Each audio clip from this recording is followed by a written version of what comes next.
He's not a scrub. He can play. In New Orleans, with Zion, with Lonzo, they championship contenders. I think Lonzo Ball out of the spotlight in LA with normal size expectations and a team that fits his unique skill set. I think Lonzo takes a step forward. I love the way Lonzo plays. He's unselfish. He moves the ball. He, to me, thrives under pressure. Lonzo Ball might be the next Steph Curry with a 40-inch vertical leap. Alright, so at this point in his career, it's obvious that Lonzo Ball isn't going to be the next Steph with a 40-inch vert. But he isn't a bust either. At this time last year, people were saying that, oh, Lonzo Ball is a bust and all that type of stuff.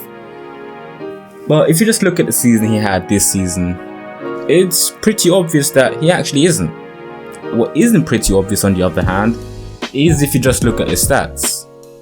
Like, if you look at his stats, and his stats are low, it's safe to say that you could actually make the assumption that Lonzo Ball is a bust.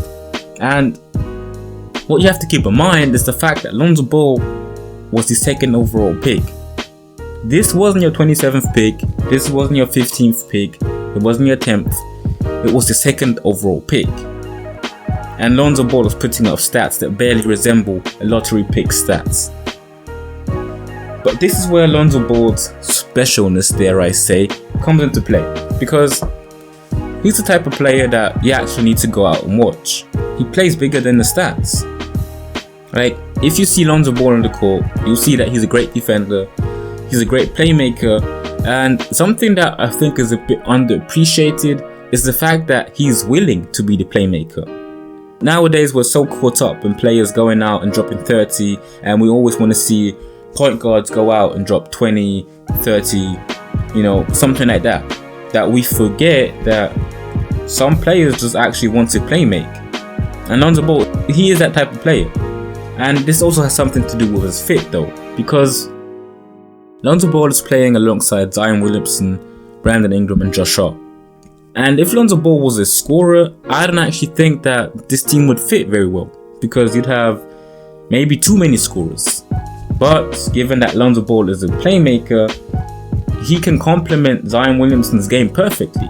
He can complement Brandon Ingram's game perfectly. Zion and Brandon Ingram don't have to worry about their point guard chucking up shots.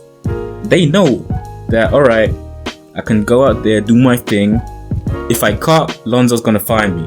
If I run to the rim, Lonzo's gonna find me. I just need to do my job, and Lonzo's gonna find me. And that's the great thing about Lonzo and the New Orleans Pelicans, because you don't have to worry about him, taking shots, because he's Lonzo. He just cares about playmaking.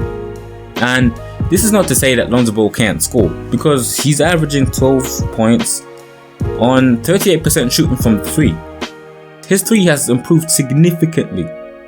It's even gotten to the point where he is, statistically speaking, a better shooter than LeBron James. And this isn't just looking at his percentage, this is also looking at the amount of shots he's taking. Lonzo Ball is taking 6.5 threes per game, LeBron James is taking 6.4. However, Lonzo is making 38.3% compared to LeBron's 34.9.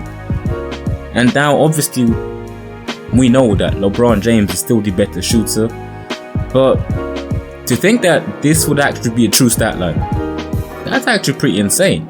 Like, he's come a long way. Now, something that hasn't really come a long way is his free throw shot, because it's just ass, man. How do you have your starting point guard shooting 56% from the line? Okay, granted, he did improve also significantly compared to last year, because last year he was shooting 42% from the line. Your starting point guard shooting 42% from the line. And this season he's up to 57%. So hey, maybe next season it's going to be 65. Is that good enough? Well, technically not, but it's Lonzo Ball, so we're going to say it's good. If you just, maybe ups the scoring to like 15, gives out 8 assists, plays defense, I don't think anybody's going to cry about his free throw shot. Now, then there's this question, alright, can Lonzo Ball actually be an all-star? Like, is he good enough to be an all-star? And in my estimation, I don't think Lonzo alone is enough to make the All-Star game. And what I mean by that is, the only way I see Lonzo Ball becoming an All-Star is if the New Orleans Pelicans actually go out and win a significant amount of games. Because I think Zion is obviously going to make this All-Star game, probably next year if we're being honest. Then you have Brandon Ingram, and then after that you've got Lonzo Ball. And I think that if they win like 50 games, 60 games maybe even, then yeah, he's going to be an All-Star. But if it was Lonzo Ball alone, Lonzo Ball on any other team where they weren't winning, then no, he wouldn't be an All-Star.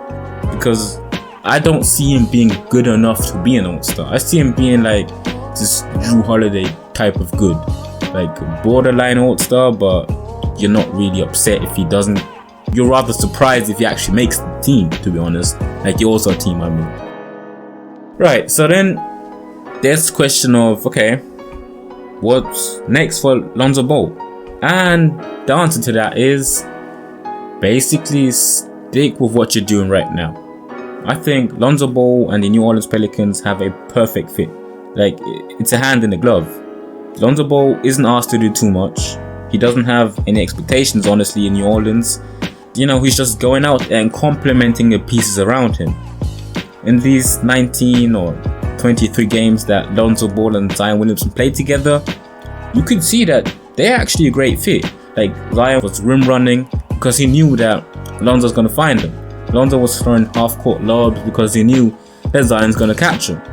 And then you have Brandon Ingram. He's just going out there, scoring, taking the shots, cutting, because he knows that, one, he's not taking shots away from his point guard, and two, if he cuts, Lonzo's going to find him. With Lonzo being such a passive player, like, Lonzo isn't looking to score, he's looking to set up his teammates, right? With him having that play style, it's great that he has Zion and Brandon Ingram around him, players that want to score, so that his lack of scoring isn't exposed because he's got the pieces around him.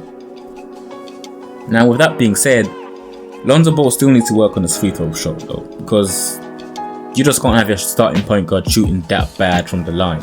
When basically whenever that guy goes to the line, you have to flip a coin to know whether or not he's going to make the shot or not. That's how bad it is. And it also wouldn't hurt if he improved his field goal percentage in general. Like, if he became a bit more efficient, then it wouldn't hurt. But with that being said though, I think that we'll be able to analyze Lonzo Ball a bit better going on from next season when they play like a full season with Zion and Brandon Ingram and all of them other boys, to see that, alright, maybe his play style isn't as good as we think it is. Maybe he needs to be a bit more aggressive. Maybe we need Lonzo Ball to be this 20 points per game scorer instead of only dropping 13. But again, that's something we'll see next year when they play the full season, maybe even make the playoffs.